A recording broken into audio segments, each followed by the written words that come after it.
Vous avez fait pour supporter le choc? En fait, on était déjà vachement à l'aise en off-road parce que je crois qu'une fois on s'était garé sur de l'herbe. Ouais, c'est Ouais, ça. c'est On arrivé avait une dû fois. prendre un chemin. Le GPS s'était trompé. On est fini dans les Donc champs. nous, Donc, le on off-road, gérait au taquet, on quoi. était à l'aise, aucun problème.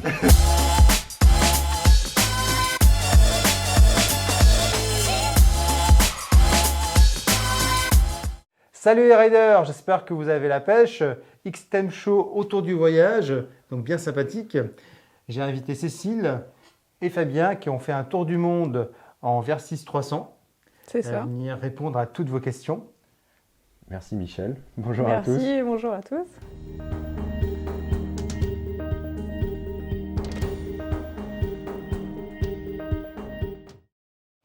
Donc dans les questions qui revenaient souvent sur Facebook comme sur Instagram, il y avait évidemment toutes les questions autour de la préparation du voyage.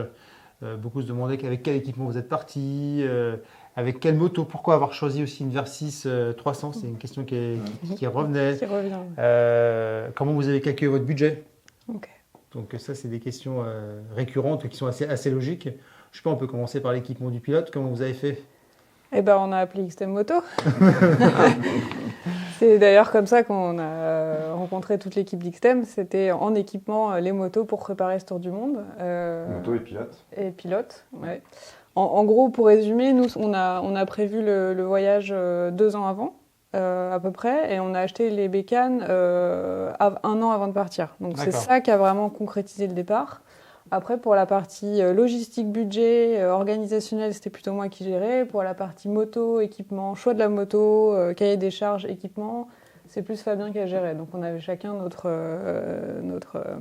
nos missions, on va dire, respectives par rapport à nos affinités. Vous êtes bien répartis les tâches. Exactement. Ouais, ça fait naturellement, c'est très en important. fait, Alors sur la moto, justement, parce que c'était une question qui revenait, pourquoi avoir choisi cette moto, particulièrement ce modèle-là? Pour plein de raisons. Déjà, côté budget, on ne pouvait pas se permettre d'acheter une 1200 GS, enfin deux 1200 GS neuves ou des grosses cylindrées. Après, pour des raisons de poids, de consommation, de mécanique, parce que plus on monte en gamme, plus on monte en cylindrée et plus ça devient complexe à dépatouiller si jamais on a des soucis. Et après, il y a tout un tas de notions de coûts divers, consommation, les taxes qui peuvent être dans certains pays liées à la cylindrée. Ouais. Et voilà, donc pour plein de raisons, on voulait une moto la plus économique possible, la plus simple possible. On a pas mal hésité avec de l'occasion, avec des vieux modèles. Pourquoi ne pas partir avec un monocylindre type XT500 par exemple. Mais voilà, après on rentre dans des motos qui peuvent avoir des soucis qui ne sont pas forcément visibles facilement. Et on ne voulait pas avoir de gros ennuis mécaniques en plein milieu du parcours. Donc on s'est dirigé vers du neuf. Sur du japonais, ça coulait un peu de source parce que c'est plutôt fiable. Et en petite cylindrée, avec une bonne autonomie, une bonne protection, compatible avec nos deux gabarits. Voilà, le cahier des charges était assez complexe, mine de rien. Et là-dedans rentrait quasi uniquement la Versys 300, avec à côté la CB500X chez Honda, qui est quand même une machine assez similaire. Et l'Himalayan 400. Et l'Himalayan 400, mais elle n'est pas japonaise. Moins fiable. Voilà. Ouais, c'est ça. Pas fiable. Même si on voit qu'il y a des gens qui font des tours du monde avec aussi, l'Himalayan 400. Mais ouais, c'était... Mais je comprends qu'entre Kawa et Royal Enfield, vous avez choisi Kawa. Ça me paraissait... D'autant plus qu'on a un dealer Kawa juste à côté de chez nous. Royal Enfield, c'est pas le cas. Voilà, bon, c'était côté pratique aussi. Et puis voilà, donc elles sont rentrées, pas de regrets. Donc vous avez fait 35 000 km, un peu plus, environ à peu près 35 000 bornes. Vous êtes parti à l'est. C'est ça. C'est ça. On est resté sur l'hémisphère nord, mais on a vraiment fait un tour plein est. Plein est. Vous êtes repassé par Canada, États-unis. Vous avez repris le bateau où pour revenir en France? L'avion. L'avion. Ouais. Non, et les motos aussi? Les motos aussi. Les motos. Ah, elles ont de la chance. Ces motos ont pris 2 fois l'avion.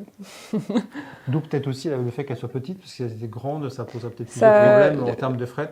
La taille et le poids, ça revient plus cher. Après, il y a quand même un coût de base incompressible qui fait que mettre des motos dans un avion, ça coûte cher. Ça coûte cher, ouais, d'accord. Après, c'était une volonté. On voulait impérativement boucler le tour avec nos 2 motos, partir de la maison, revenir à la maison avec. Pas de location, pas d'achat ou de revente en route. Au final, c'est quand même assez complexe, il faut du temps, donc c'était pas notre priorité.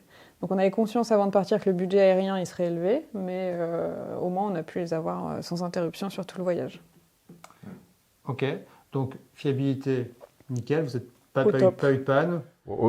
Rien, 3 fois rien. J'ai juste eu, moi, sur la mienne, une fuite au niveau de la pompe à eau, mais qui ne nous a pas empêché de rouler.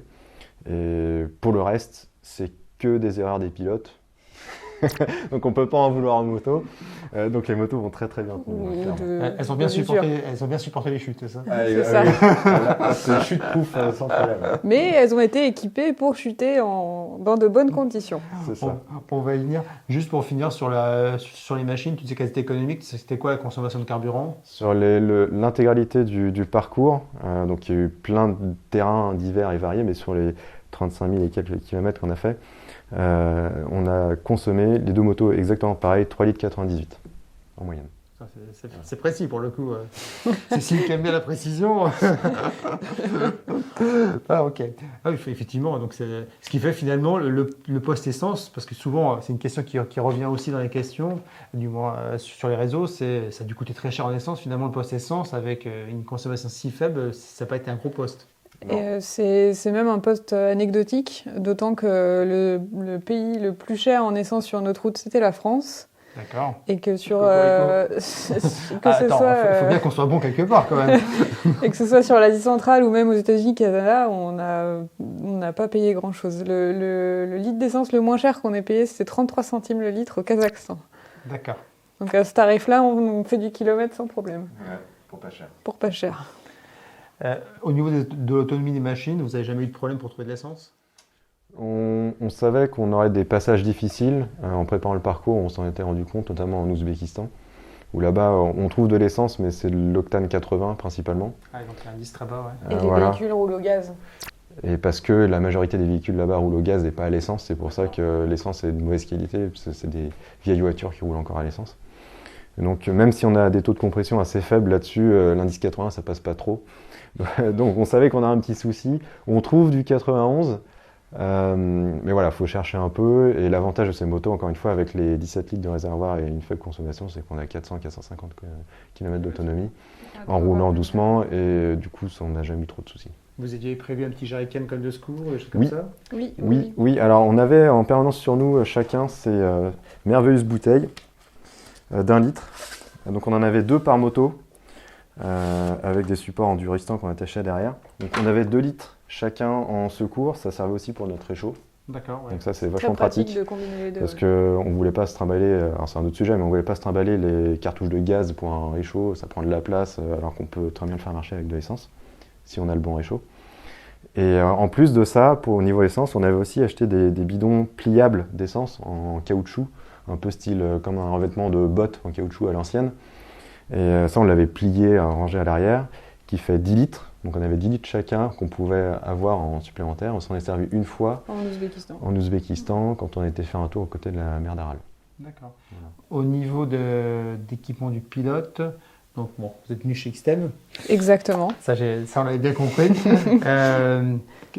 Vous avez pris des tenues chez Climb. Est-ce que vous en êtes finalement content? Ouais, parce que toi, tu avais la Carlsbad. C'est ça. Tu étais parti. Et Artemis. Ouais. Donc au final, quel est le bilan un petit peu sur ces deux tenues? Moi, en ce qui concerne la mienne, je roule toujours avec aujourd'hui. Donc déjà, elle a tenu le voyage. Alors oui, c'est un investissement quand même. Au niveau tarif, c'est pas anecdotique. Mais l'avantage, c'est qu'on a quelque chose qui protège bien, qui vieillit très bien, qui est réellement étanche. Alors, elle a perdu un peu avec le temps, la mienne, mais on les a lavées plein de fois, on les a passées à la machine, à la sécheuse. Bon, elles ont un peu... on les a pas forcément très bien traitées. Mais je m'en sers encore tous les jours pour aller bosser. Donc, plutôt satisfait. Ouais. Et toi, Cécile? Moi, c'est pareil. Bon, c'est vrai que c'est un gros budget. On va pas se mentir. J'ai passé une barrière, j'ai passé un cap psychologique de mettre autant dans ma tenue. Mais je pense que j'ai vraiment pas regretté parce que les conditions n'étaient pas faciles tous les jours. Ouais. Et c'est surtout Après, Climb ou une autre marque, Gore-Tex, c'est précieux en voyage. Ouais.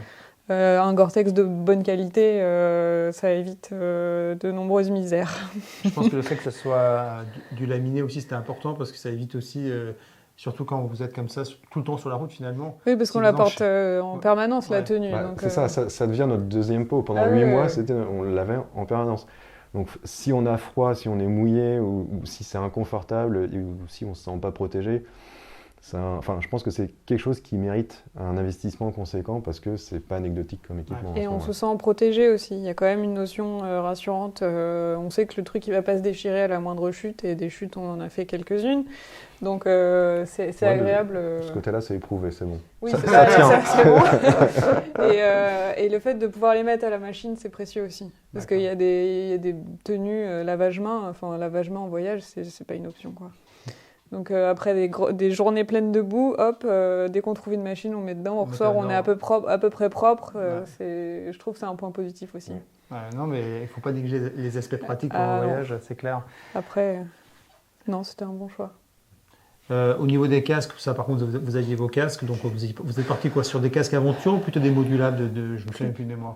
Alors, moi, j'ai gardé le modulable que j'avais déjà. Ouais. Donc, c'est un Scorpion ADX1. Ouais. Donc, je trouve que c'est un très bon rapport qualité-prix, parce qu'il est dans les 230, 240 euros, je crois. De mémoire, ouais. En tout cas, je l'avais payé ce prix-là, et il a très très bien vieilli. Le seul truc qu'on peut lui reprocher, c'est qu'il est bruyant, mais vu qu'on roule tous les deux avec des bouchons, c'est un point qui me gêne plus maintenant. Mais en tout cas, ouais, très, très satisfait. Moi, j'étais partie aussi plus sur un modulable que vraiment un pur trail. Casque, ouais. Parce que pour le contact avec les gens, de pouvoir ouvrir et de voir le visage, les expressions, parce que j'avais fait le Maroc avec l'intégrale, on a déjà l'impression d'être un extraterrestre. Donc si en plus on peut pas communiquer facilement, c'est compliqué.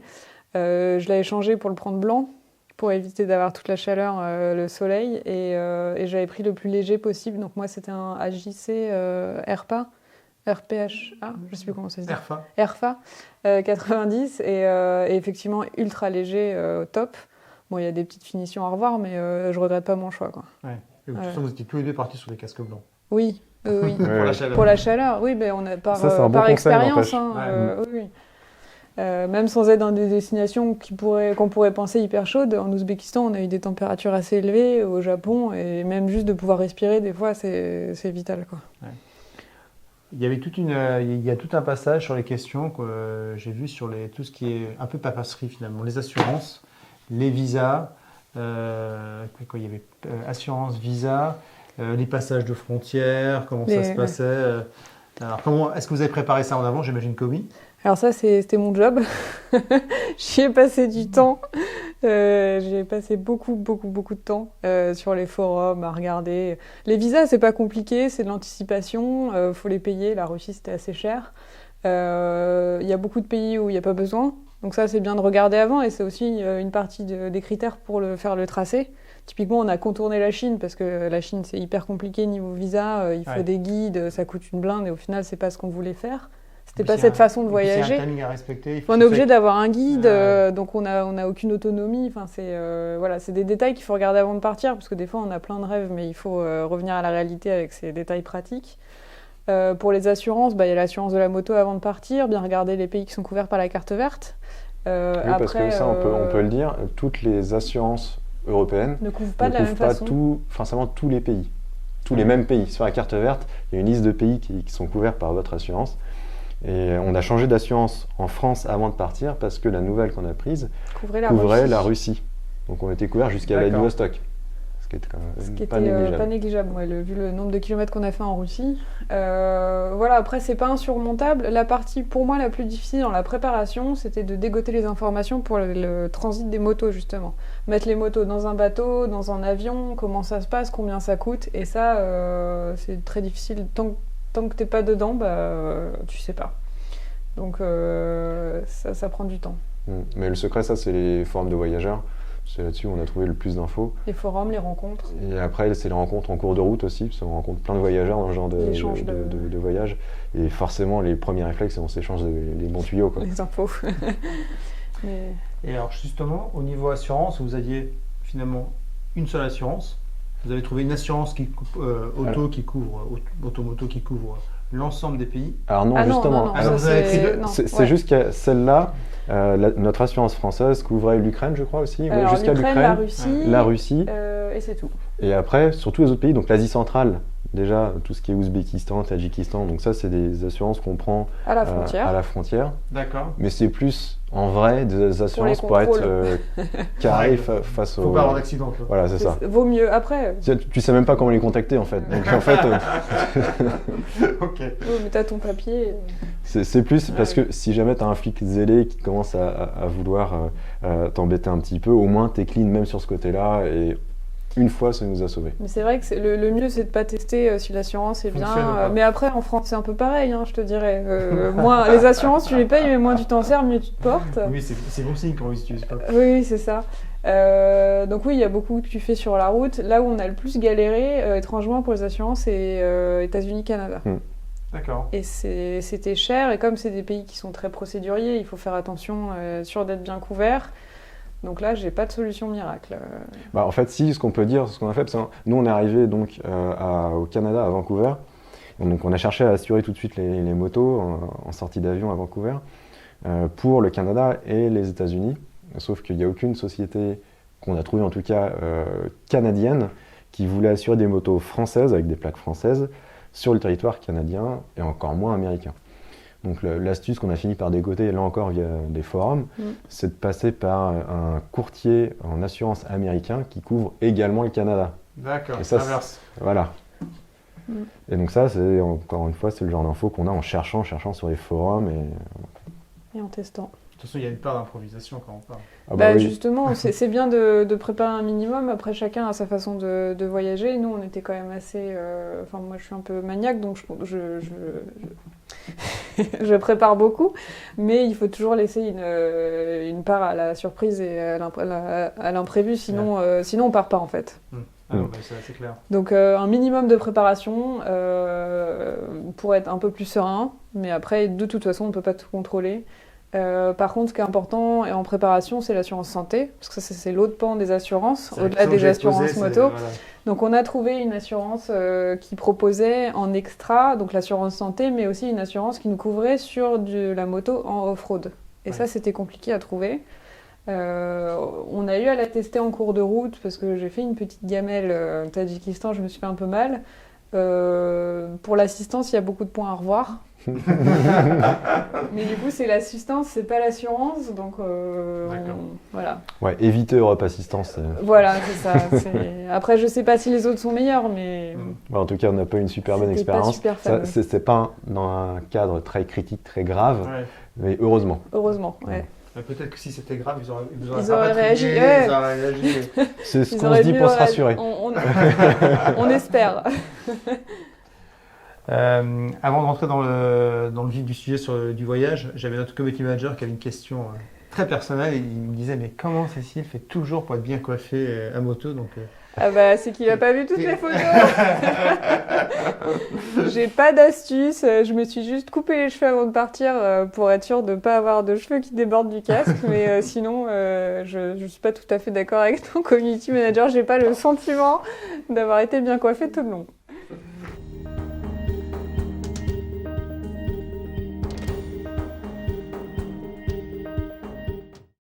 Donc au niveau de la moto, quand même pendant un voyage, il faut transporter des choses. Alors, qu'est-ce que vous avez prévu d'emmener quelle contenance vous aviez sur vos bécanes?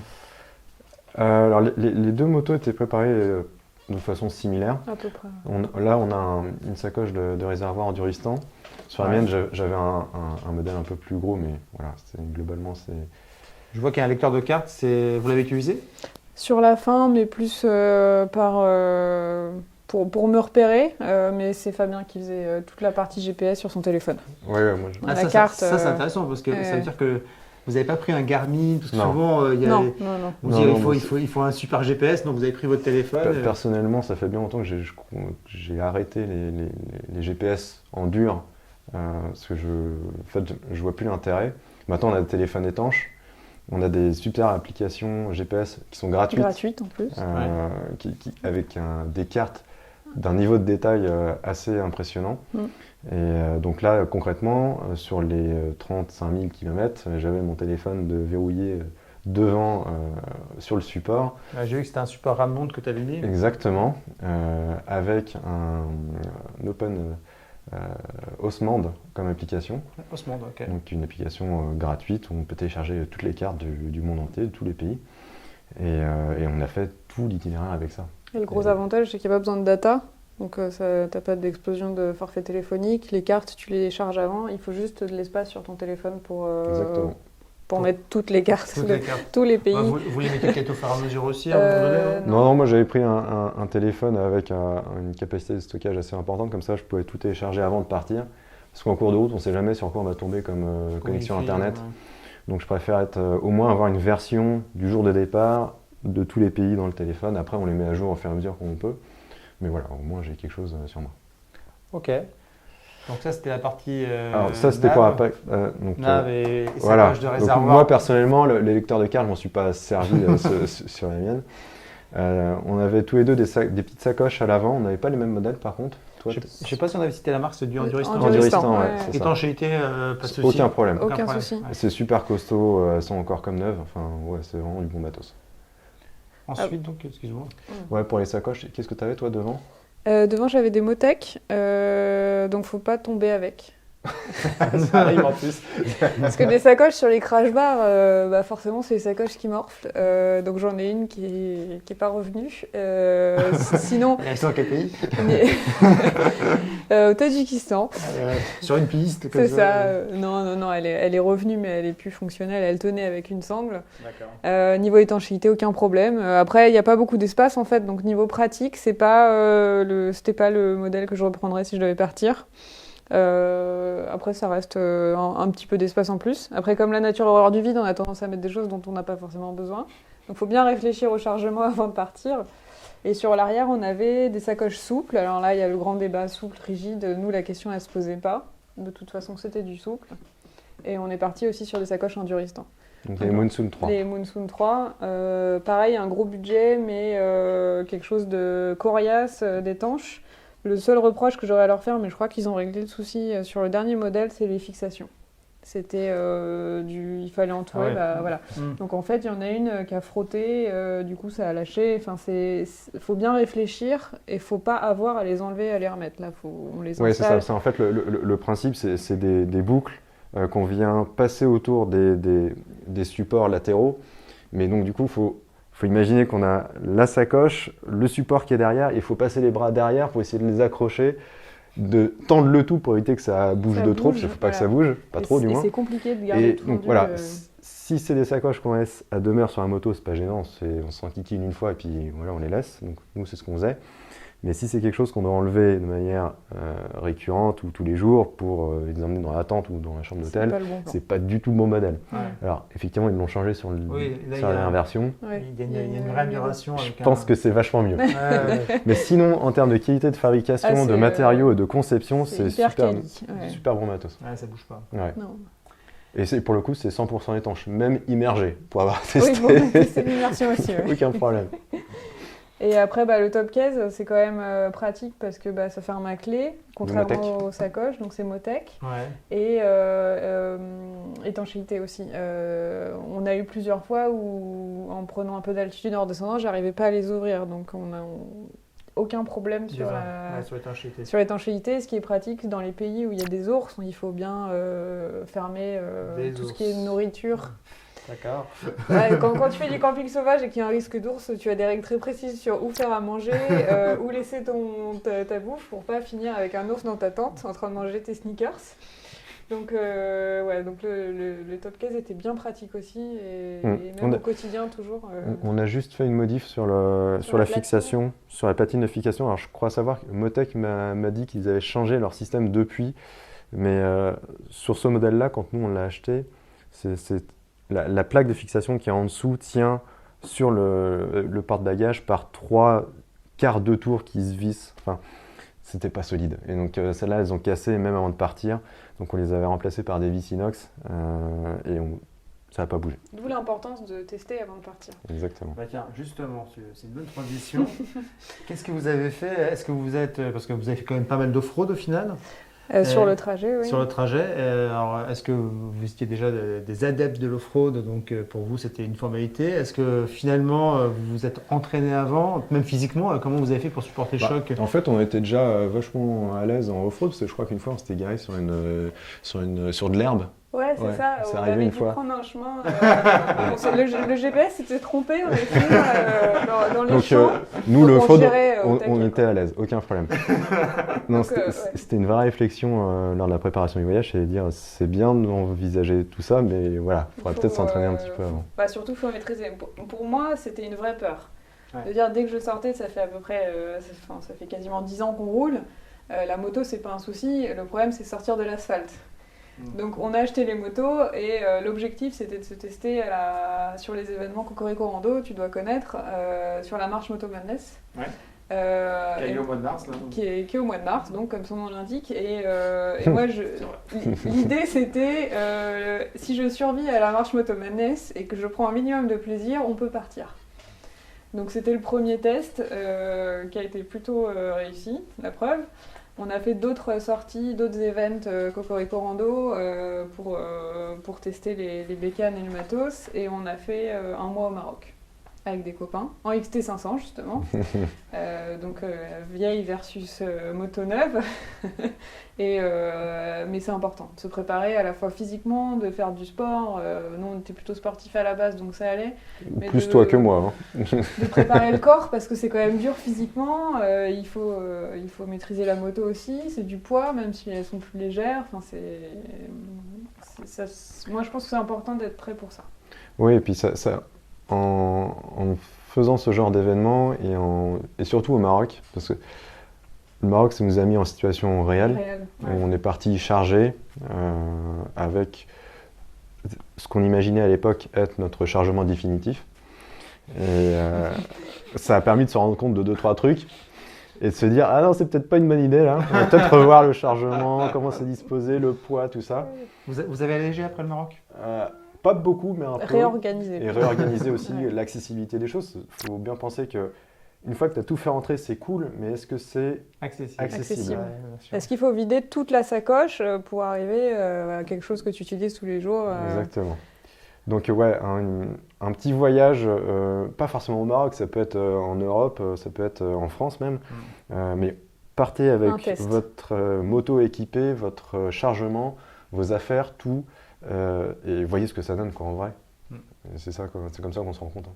Parce que dans le garage, on a plein d'idées, on se dit « Ah tiens, c'est cool, ça rentre, je vais mettre ça là ». Puis en fait, en vrai, non, c'est une très mauvaise idée. Pendant le voyage, j'imagine que vous avez quand même dû crever, parce que je crois que c'est une question qui revenait, ça, les crevaisons. Est-ce que combien de fois vous avez crevé, ou combien de fois vous avez changé de train de pneus? J'imagine que vous êtes quand même parti avec un minimum d'outillage. Oui, bah, ça aussi, ça fait partie des préparations, c'est travailler un minimum sur la moto avant de partir, savoir faire sa vidange, changer son filtre à air, et des trucs basiques, changer une roue, changer une chambre à air. Et c'est en le faisant à la maison qu'on commence à comptabiliser les outils qu'il nous faut pour chacune de ces opérations. Et c'est ce qui va nous permettre à la fin d'assembler une trousse à outils à peu près déjà réduite, parce qu'on n'a pas forcément beaucoup de place, mais qui permet d'assurer 90% du boulot sur la moto. L'autonomie en fait. Et d'avoir un minimum d'outils et d'être autonome. Donc ça, on l'a fait évidemment. De toute façon, la préparation de la moto, on l'a fait à la maison. Et à chaque fois qu'on se servait d'une nouvelle clé, on la rajoutait dans la trousse à outils. Donc à la fin, ça donne ça. Donc ça, on avait la même chose sur les deux motos en termes d'outillage. Tout était doublé. J'ai vu que ça rentrait sous la selle, vous aviez de la chance quand même d'avoir un peu de place. Encore une fois, le bénéfice d'avoir un petit moteur, c'est qu'on a plein de place, même sous la selle. Et donc voilà, donc ça donne à peu près une trousse à outils enduristan, c'est bien pratique. Et là, ce qu'on a, deux bougies en rab, des démontes obus pour les chambres à air, des serre-flex, enfin des petits zip ties pour serrer les câbles ou quoi que ce soit, ça sert toujours. Ça sert à tout. Des petits connecteurs électriques au cas où on a des câbles électriques à sertir. Et voilà, le réglage des suspensions. Alors ça, comment ça s'appelle? Je me souviens plus. C'est je sais pas comment le nommer. C'est du métal à froid qu'on peut mouler. Bien sûr, c'est un bicomposant. On en coupe. Un carter, exactement, et ça c'est vachement bien. Ça prend pas beaucoup de place et ça peut nous sortir. Non. Ça c'est vachement bien aussi. Mais oui. Mais dans l'idée, c'est pas mal. Voilà, et puis après, les classiques clés plates. Je vois que tu as des câbles. Ce que ça doit être, c'est quoi? C'était un embrayage à câble? Alors justement. Voilà, donc effectivement, j'avais emmené un petit bout de fil de fer. Ah oui, quand même, oui. Ça m'a servi. Tu sais qu'il y a des kits qui existent? Ah non, mais une femme avec ce qu'on a. C'est quand même un budget, alors si on en reparlera la prochaine fois. Mais on a découvert le kit aux États-Unis après qu'il ait pété son câble d'embrayage. Maintenant, on sait. Le petit kit à 3 € avec les petites têtes qui vont bien. Voilà. D'ailleurs, je vous en ai acheté un en rentrant. C'est pas pour rien. Mais quand on n'a pas de petit kit à 3 € et qu'on a quand même du bout de fil de fer, on peut réparer un câble d'embrayage sur le bord de la route et ça, c'est vachement bien. Ouais. Et sinon, l'autre truc que je voulais montrer quand même qui est vraiment très pratique, et ça, ce truc-là, je le bénis, c'est un coffret Facom. Alors, c'est pas donné, c'est une centaine d'euros. Mais l'avantage de ça, c'est que dedans, on a un cliquet avec tous les embouts usuels, les clés 6 pans, du Torx, on a du plat, on a du cruciforme, etc. Et avec une petite rallonge. Et ce truc-là, j'ai fait 98% des travaux sur la moto avec ça, quoi. Ah, excellent. Et c'est vraiment extrêmement pratique. C'est bien pensé, il y a plein de petites astuces dans le coffret, ils ont vraiment bien réfléchi le truc. Du coup, c'est très compact. Moi, j'en ai un, mais il est un peu plus gros quand même. Et ouais, ça, maintenant, il y en a un dans toutes mes motos. Enfin, je dis toutes mes motos, j'en ai que 2, hein, attention. Ça fait genre de... voilà, en tout cas... c'est voyageur.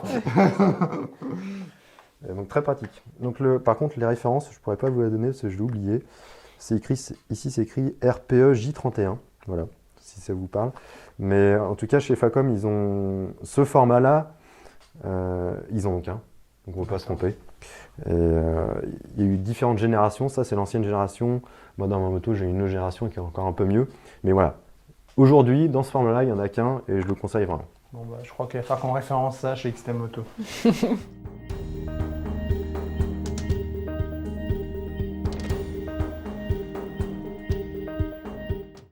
Bon, maintenant qu'on a parlé de la préparation, on a envie de partir quand même. Bah oui.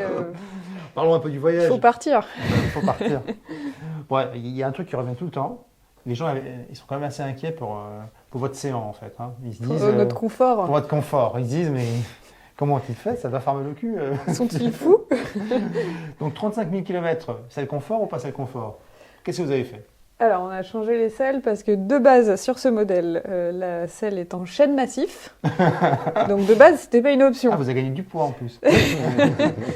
Donc on a fait selle confort. La mienne, elle est un peu rabaissée. Parce que oui, ce qu'on ne vous a pas dit, c'est qu'on avait chacun notre moto. Hein, je vous rassure là-dessus, là, avec la mienne. Mais, donc la mienne était un peu rabaissée, donc moins confort fatalement. Celle de Fabien était... pas confortable non plus. Confort, mais au final, il ne faut pas se leurrer, quand on fait 38 000 km, il y a forcément un moment où on a mal aux fesses. On avait aussi opté pour des coussins de selle qui n'ont pas survécu au voyage. Donc bien faire attention à la qualité. Ouais, alors par contre, c'est vraiment bénéfique quoi. En termes de confort, le coussin de selle, c'était vraiment sympa. C'était bien tant que ça fonctionne. Ouais, clairement. C'est ça. Après, malheureusement, on est tombé sur des modèles qui n'ont pas très très bien vieilli, mais je pense que dans l'idée, avec quelque chose de qualité, c'est une bonne idée. Il ne faut pas hésiter à mettre le prix, vraiment, mais pour ne pas avoir ce qu'on a eu nous, mais c'est une bonne idée. Après, Vous n'avez pas trouvé des pots de chèvre? Les peaux de mouton, on a fait repartir avec une. Parce que moi, je vois souvent des voyageurs avec les pots de mouton. Bah, apparemment, ça marche bien, sauf quand il pleut. Après, ça sent pas très très bon. Voilà. Non, par contre, juste une précision, le coussin de selle, ça m'a fait perdre les 2 cm que j'avais gagnés en creusant. Ah oui, bah oui, inévitablement. Donc, avec le poids des bagages, finalement, ça va pas être impactant, mais il faut penser à ça quand même. Ouais, quand on est vide, plus poil. Quand on est sur... pour moi, en off-road, c'est aussi pour ça qu'on est parti sur ce modèle. C'était une question de hauteur de selle. Ouais. Un compromis entre la hauteur de selle et la garde au sol de la moto. Parce que je voulais avoir les pieds bien à plat par terre. Sinon, j'aurais été 2 fois plus de temps par terre, je pense. Donc voilà, juste le coussin de selle, ça a apporté du confort, mais ça m'a fait perdre en centimètres. Donc après, c'est à chacun de trouver son équilibre aussi, quoi. Tu mesures combien si c'est pas indiscret 1m70. D'accord, oui, donc t'es pas quand Donc même, je suis pas une petite, t'es pas mais une pour petite, moi, hein. c'était vraiment un critère primordial. D'accord. Ouais. Évidemment, ouais. En termes de confort, je pense à autre chose, on n'en a pas parlé, mais les poignées chauffantes. C'est aussi confort. Oui, parce que j'imagine Sur ce type de... vous avez dû passer par des endroits où il faisait très froid. C'est où vous avez eu le plus froid? Kyrgyzstan. Les États-Unis. Alors, on va rappeler à quelle période vous êtes parti, à quel mois vous êtes parti? On est parti en avril. D'accord, donc là, en France, il Il commençait à faire doux. bien humide. Ouais. On a pris beaucoup de flotte, mais on n'a pas eu froid. En fait, on a eu froid un peu sur l'altitude, donc sur le Tadjikistan, Kyrgyzstan, on était quand même sur du 4006 parfois, donc là, ça pèle un peu. Moi, personnellement, là où j'ai eu le plus froid, c'était aux États-Unis. On est arrivé pendant une grosse vague de froid et on a eu de la neige. C'était compliqué. Donc les poignées chauffantes sont bienvenues dans ces moments-là. D'accord. Ouais, ça fait pas tout, les poignées chauffantes, mais ça aide. parce que c'est vrai qu'on dit souvent, les poignées chauffantes, ça crame la paume et les bouts des doigts restent gelés parce qu'on a les doigts soit sur l'embrayage, soit sur le frein. Et oui, c'est vrai, mais n'empêche que c'est quand même un réconfort C'est réconfortant. d'avoir une Ouais. source de chaleur quelque part, parce que quand il est frigorifié partout, voilà, même avoir la paume qui crame, en fait, on aime ça. Ça fait du bien. Alors, Alors, vous aviez des protège-mains, de toute façon. Aussi pour couper pour le vent. pour le vent. ouais. Je pense que le top, vraiment, si on est frileux, le top, c'est une combinaison des poignées chauffantes plus de manchons. Il y a des manchons qui se rajoutent par-dessus les protège-mains comme cela. Et ça, vraiment, si on est frileux, c'est top. Et on va rentrer dans des débats sur l'esthétique, donc là, on n'attaquera pas le sujet aujourd'hui. Sinon, après, il y a les gants chauffants, c'est bien aussi. En version, évidemment pas sur batterie. Hein. Filaire, Branché, ouais. branché sur la, Filaire. branché Oui, sur la oui. moto. On On prend un est filaire. d'accord. Pas surtout sur ce type de voyage. Pour l'autonomie, en fait, la prise USB, vous ne l'avez pas toujours trouvée. Ouais. Alors, on est d'accord. Donc, vous avez parcouru plein de pays. S'il y a un pays aujourd'hui que vous deviez retenir, c'est une question qui a été posée. C'est quoi le pays qui vous a le plus plu finalement sur ce voyage? C'est une question difficile déjà. C'est compliqué. Moi, est-ce qu'il y a 3 pays? Parce qu'à la limite. Parce que, en fait, beaucoup de pays nous ont plu. En fait, c'est plus simple que dire le pays qui nous a le plus plu, parce qu'il n'y a pas un pays qui nous a émerveillé au point de tiens, c'est celui-là qu'on retient vraiment, parce que si tu cherches les paysages, l'Asie centrale c'est vachement bien, Tadjikistan, Kyrgyzstan, c'est assez ouf. Si tu cherches le contact avec les gens, la Russie c'est pas mal aussi. Ouais, voilà, donc c'est assez difficile de répondre à cette question. Donc ceux qui nous ont vraiment le plus marqué, surpris, je pense qu'on peut donner la Russie quand même, parce qu'on avait des idées préconçues, on n'était jamais allés en Russie tous les deux. Et sur tous les pays, on avait des idées un peu préconçues, on a tous des clichés avant de partir en voyage, et en fait les clichés ils volent un à un au fur et à mesure que tu avances. Mais c'est vrai qu'en Russie, il y a un état d'esprit, une solidarité. Alors, je tempère mes propos parce qu'on était vraiment sur l'Est. On n'a pas fait Moscou, Saint-Pétersbourg, il n'y a pas ce côté peut-être lassitude du touriste.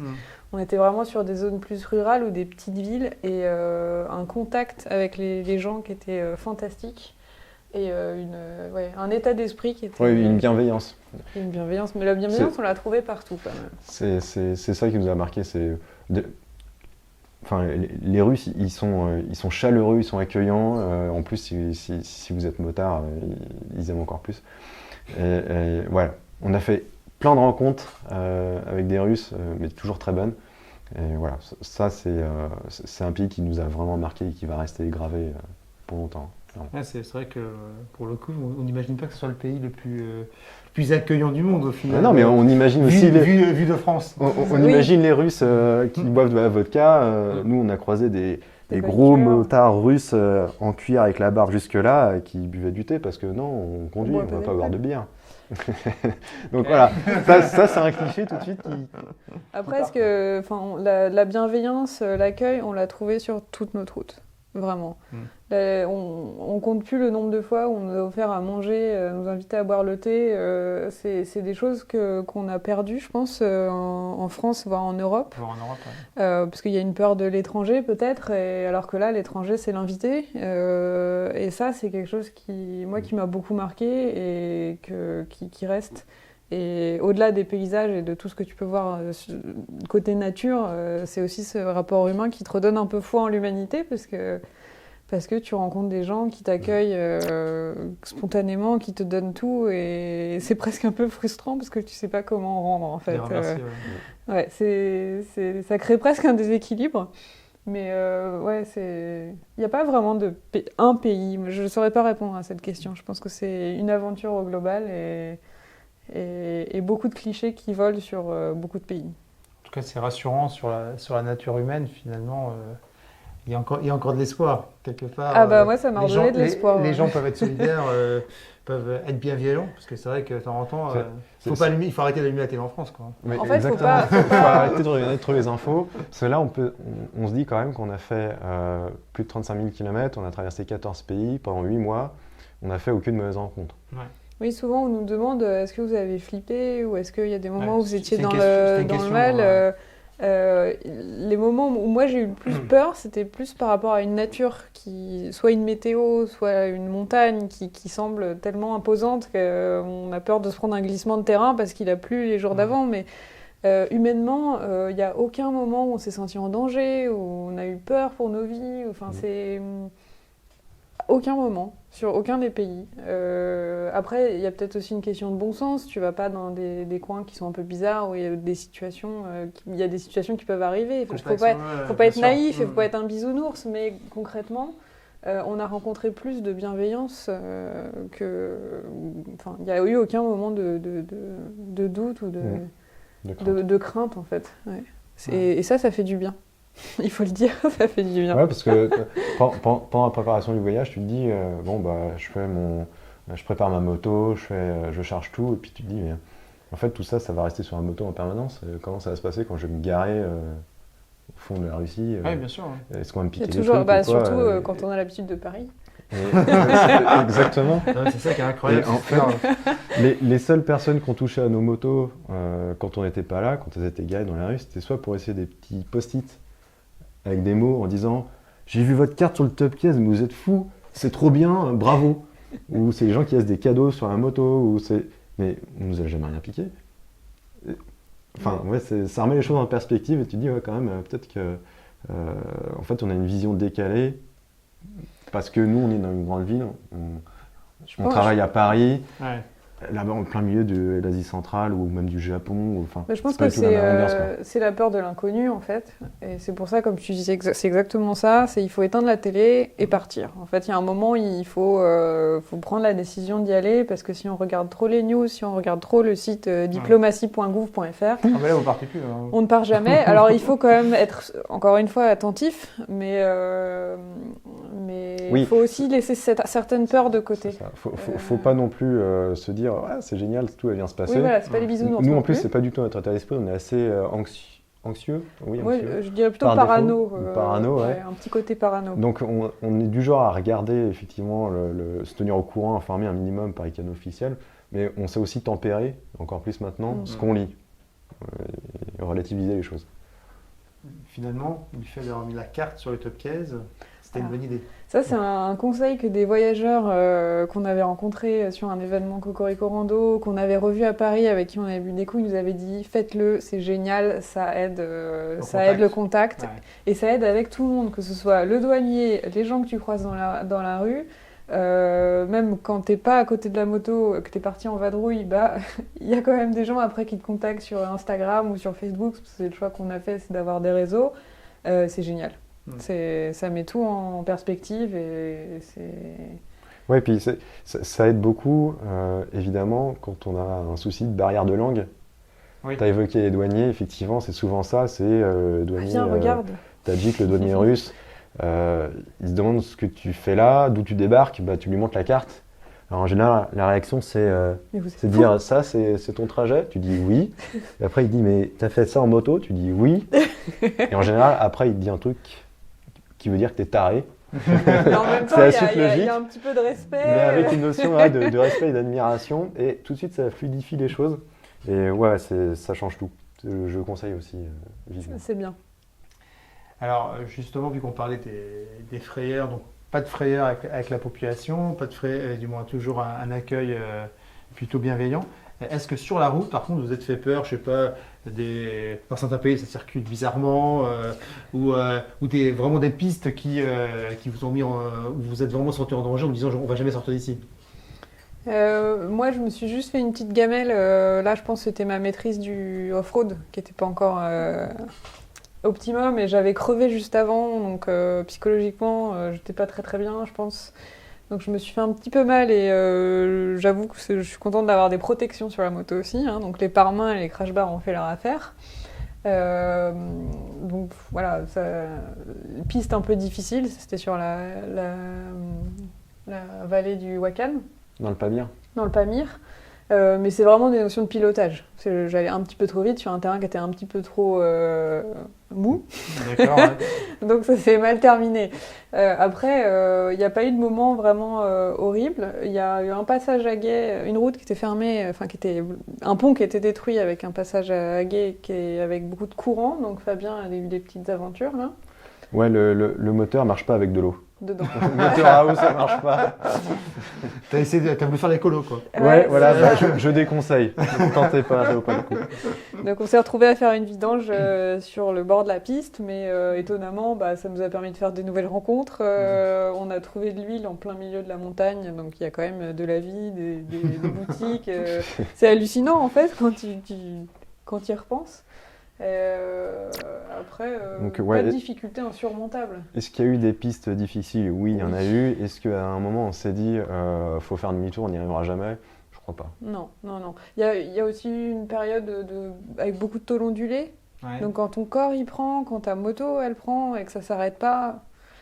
Moi j'ai eu un passage limite craquage où j'avais envie de mettre la moto sur le côté et dire aujourd'hui je bouge plus. Donc j'ai réussi à le surmonter, mais je pense que c'est vraiment dans la tête, et surtout faut pas essayer de faire plus que ce qu'on peut faire. Faut pas vouloir en faire trop. Après chacun a ses limites aussi. Oui, bien sûr. Et sinon le dernier point qui me viendrait en tête sur cette thématique, c'est la Mongolie. Une circulation absolument affreuse et une conduite très cavalière, pour faire un petit jeu de mots. Un peu de tout, c'est ça? Un peu de tout. Fabien a failli se prendre un bus. Ouais, disons que le seul accident, ou presque accident que j'ai eu sur le parcours, c'était là-bas. Bon, parce qu'effectivement, ils ont une notion des priorités qui est très différente de la nôtre. C'est le plus gros qui passe. Bon, je l'ai appris un peu tard, mais ça s'est bien terminé. Mais bon, ça c'était surtout à la capitale. En dehors de la capitale, il y a moins de monde tout de suite, donc ça se passe vachement mieux. Oui, c'était à Ulaanbaatar. Et surtout le reste du parcours, aucun souci, quoi. On nous a beaucoup demandé comment ça s'est passé en Russie au niveau de la conduite, et franchement c'était moins pire que ce qu'on imaginait. Ouais, ça s'est bien passé. On n'a pas eu de surprise, il n'y a pas eu de comportement agressif qu'on ait constaté en tout cas, que ce soit vis-à-vis de nous ou même des autres usagers entre eux. On n'a rien vu de bizarre, et franchement aucun problème. Ni de soucis d'alcool au volant ou de conduite. C'était des clichés qu'on volait en éclats. Parce qu'il y a toutes les dashcams russes qui circulent sur le web. Vidéos, on a l'impression qu'il n'y a que ça en fait. Mais non. Encore une fois, c'est le rapport entre ce qu'on voit dans les médias ou sur YouTube dans ce cas-là et ce qui se passe réellement dans le pays. Il y a toujours un décalage. Et on va filmer et poster sur YouTube un accident parce que c'est spectaculaire ou intéressant si on est un peu morbide, mais on va jamais poster une vidéo de dashcam où il se passe rien. Donc du coup, ça biaise un peu la vue qu'on en a si on reste que sur YouTube. Et effectivement, nous, sur notre parcours en tout cas, oui, on aurait peut-être pu tomber sur un mec qui était bourré, mais c'est jamais arrivé. Comme en France, en fait. Comme en France. Et c'est pareil, pas jusqu'ailleurs, quoi. Sur la transsibérienne, on nous a pas mal posé la question, mais en 300, est-ce que ça allait pour dépasser les camions et on n'a jamais eu de difficultés par rapport à la cylindrée ou à la circulation. En vitesse de pointe, vous pouvez monter à combien vers 6 Chargé, on n'a jamais dépassé le 130, je crois. Ouais. Mais bon, Après, on peut aller dépasser, plus. On peut pour aller dépasser un plus, camion, mais- c'est pas trop de Ouais, problème. alors, en Russie, les camions à 140, c'est normal. Hein. On s'est déjà fait doubler par un camion à 140. C'est pas tous, mais c'est déjà arrivé. Ça roule Et- vite, quand même. Oui, ça peut rouler vite. Mais c'est pas grave. Enfin, pour moi, c'est pas un souci. C'est soit il roule plus vite et tu le laisses passer, et soit tu roules plus vite et tu le loupes. Enfin, c'est pas un... C'est pas un souci en Non, soi. pour moi, il n'y a pas de problème. Et puis, sur des motos, même sur un 300, donc ça fait 40 chevaux. La moto chargée, elle faisait 250 kg. On rajoute à ça le poids du pilote. Pour moi, c'est un rapport poids-puissance qui est largement suffisant pour toutes les conditions qu'on a eu à surmonter, quoi. Même pour doubler, au pire, tu descends de rapport et puis ça passe. Hein. Pour moi, le manque de puissance, en tout cas sur 40 chevaux, c'est pas un sujet. Tu disais 250 kg, quand justement la moto tombait, pour la relever, ça allait. Tout seul, c'est compliqué On faisait quand un même. team Hein. job. Parce que Ouais. c'est ça, il vaut mieux être à deux dans ce cas. Travail Ouais, d'équipe. c'est mieux. C'est Parce que possible, mais. Il y a la notion de poids, de kilo, mais il y a aussi la notion de centre de gravité. Et sur cette moto-là, et tel que nous on l'avait chargé, le centre de gravité était quand même C'est assez assez haut. Ouais. Et pour relever tout ça, bon, c'est pas. Moi tout seul, j'y arrivais, mais il fallait que j'enlève mon sac. J'avais un gros sac ici avec la tente derrière. J'enlevais le sac et éventuellement le top case qui était quand même bien chargé. Et là, je la relevais sans problème. D'accord. Mais voilà. Et moi, je faisais mon plus beau sourire, ma plus belle coiffure. Justement. Et j'appelais à l'aide.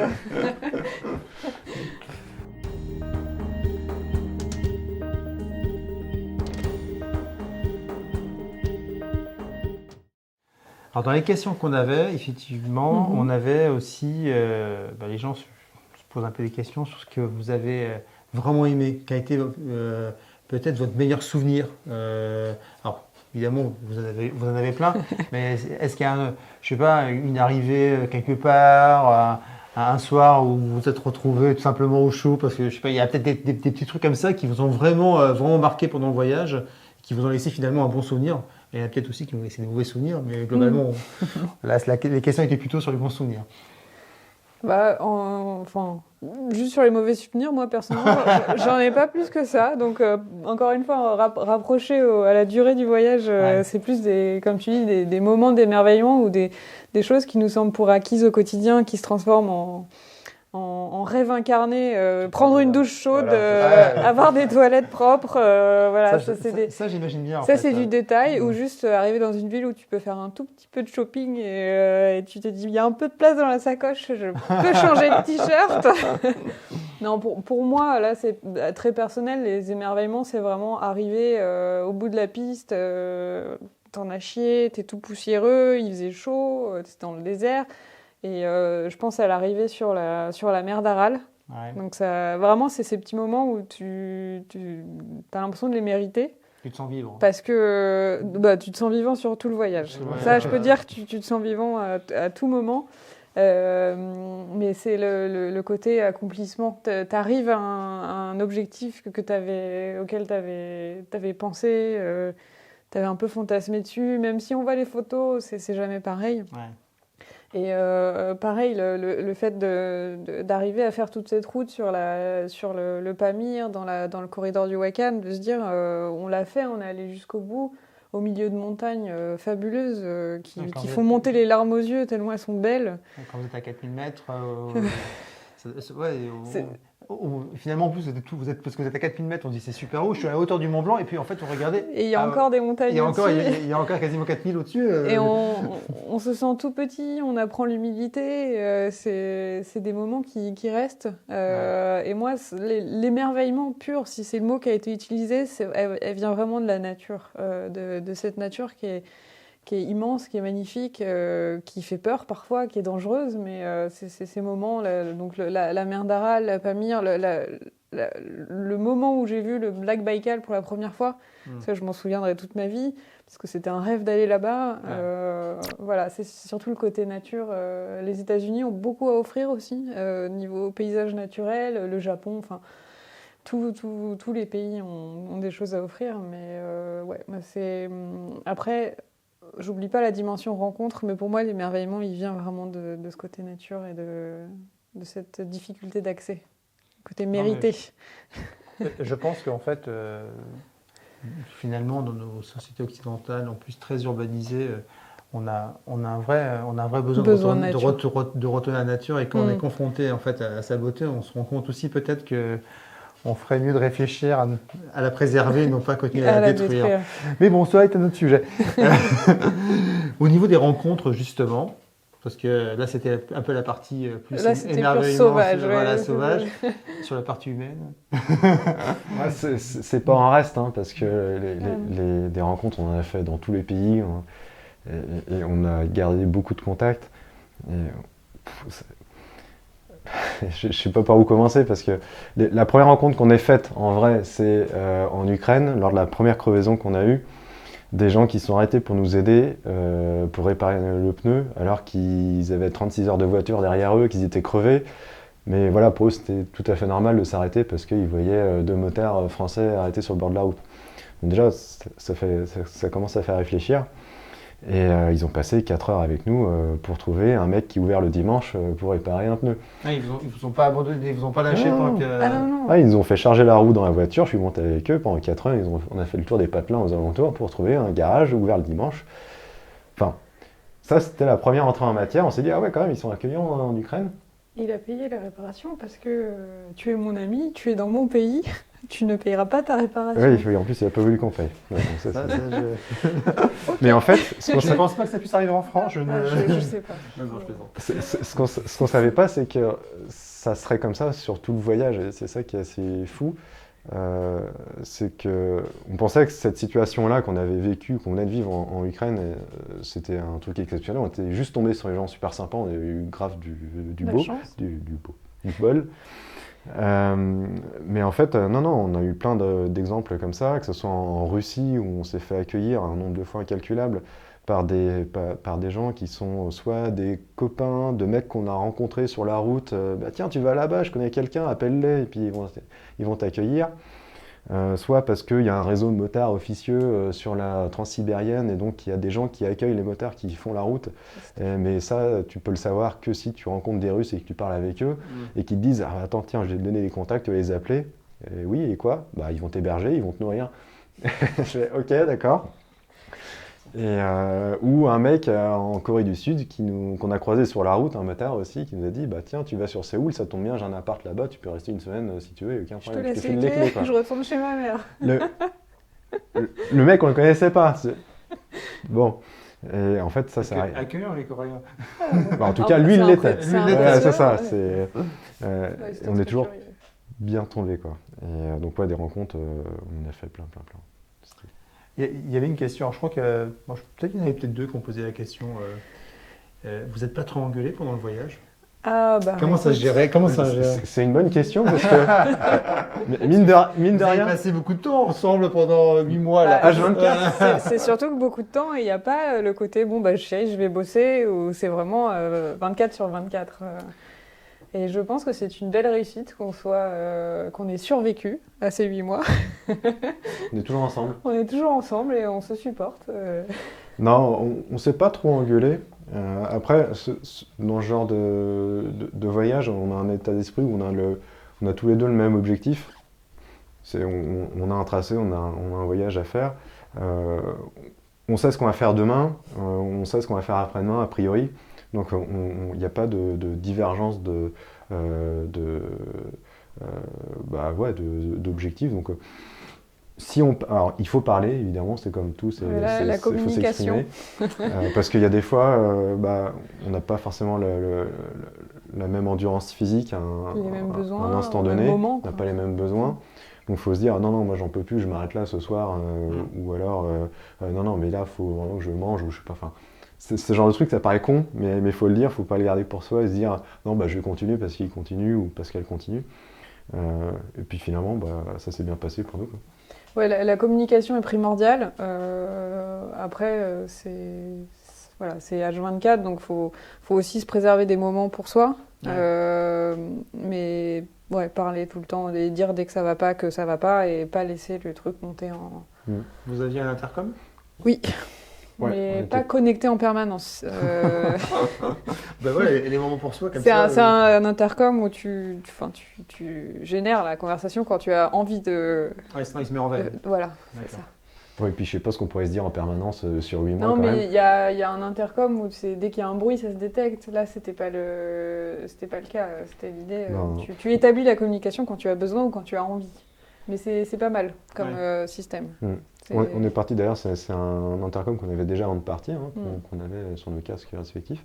C'est du Cardo et franchement on est super content parce que Ça marche très bien. ils ont vraiment été allumés tout le long sur les 8 mois. Parce que quand on se parlait pas, c'était pour écouter de la musique, pour passer le temps.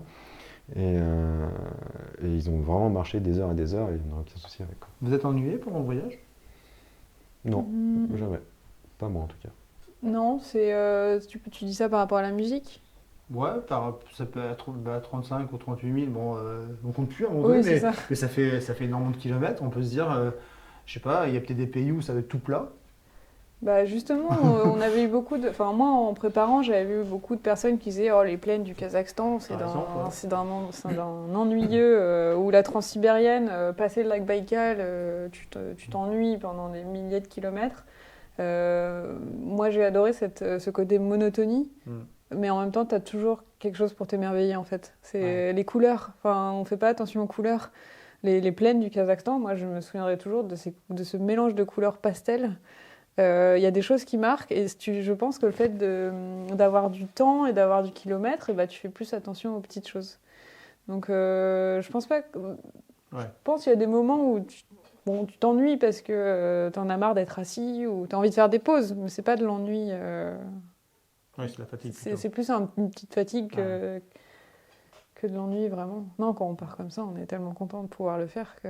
Ouais, puis mine de rien, ça moment. permet aussi... C'est quand même une période qui est vachement dense en événements, en émotions, puisqu'on vit des trucs en permanence, et d'avoir quelques heures avec soi-même sur la moto, un moment où effectivement c'est peut-être un paysage un peu plus plat, un petit peu plus monotone, ça permet aussi de repenser à ce qu'on a vécu avant et de digérer le truc, de le processer.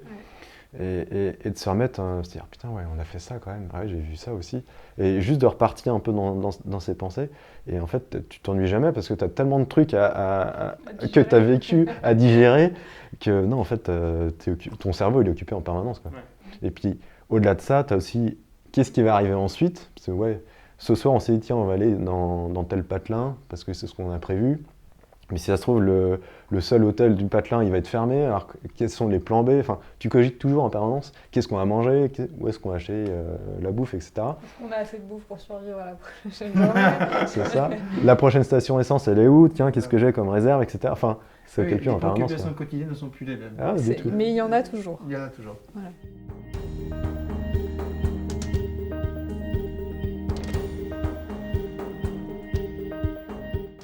Au niveau des questions, évidemment, quand on rentre dans un voyage comme ça, c'est une question récurrente.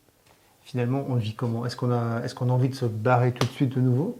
On se dit, retrouver son quotidien, c'est trop dur. Ou est-ce qu'on se dit, ah bah c'est bien, le confort de la maison qu'on retrouve, son chat, tout ça, c'est peut-être finalement bien, je repartirai plus. Qu'est-ce que vous en tirez finalement de ce voyage? Là, c'est assez rigolo parce qu'on a tous les deux des personnalités différentes là-dessus et des ressentis différents. Donc, je parlerai pour moi. C'est vrai que c'est difficile. Moi, je suis plus... c'est quand le prochain? Ouais. Donc, allez, hop, hop, hop, on repart.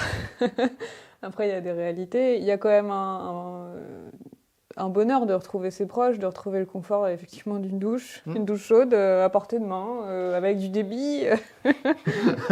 Waouh, on s'émerveille de petites choses, de retrouver le confort, mais on se rend compte que la routine, elle revient très très vite. Le quotidien, surtout en habitant en région Île-de-France et en allant travailler sur Paris, on se le reprend très très vite, violemment, en pleine face.